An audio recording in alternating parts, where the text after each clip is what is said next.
வெங்காய பக்கோடா எப்படி செய்யலான்னு பார்க்கலாம். 5 மீடியம் சைஸ் வெங்காயம் எடுத்திருக்கேன்.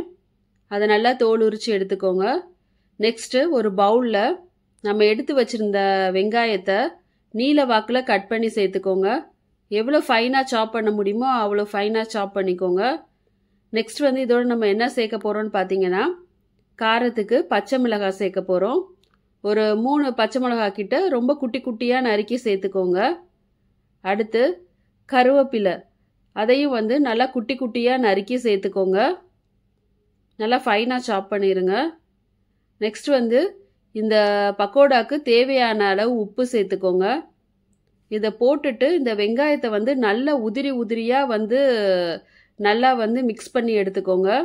இந்த மாதிரி கையிலையே உதிரி உதிரியாக அதை உதுத்து விட்டுக்கோங்க. இப்போ அடுத்து நம்ம கடலை மாவு சேர்க்க போகிறோம். கரெக்டாக 1 கப்பு அளவு நான் கடலை மாவு சேர்த்துருக்கேன்.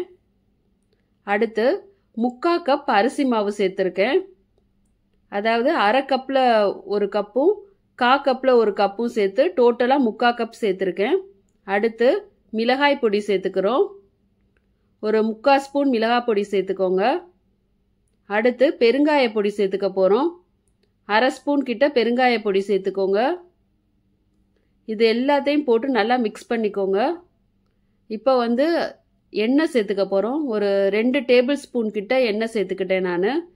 இப்போ இது எல்லாத்தையும் நல்லா மிக்ஸ் பண்ணி எடுத்துக்கோங்க. கொஞ்சம் டைட்டாக இருக்கணும் மாவு.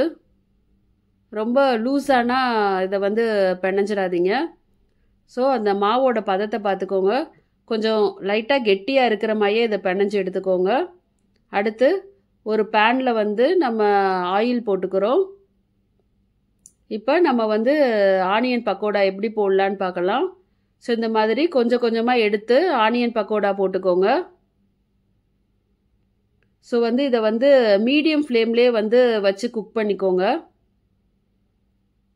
இப்போ ஒவ்வொரு சைடாக நம்ம திருப்பி விட போகிறோம். ஸோ இந்த மாதிரி வெங்காயம் இதெல்லாம் நல்லா பொரிஞ்சிருச்சு.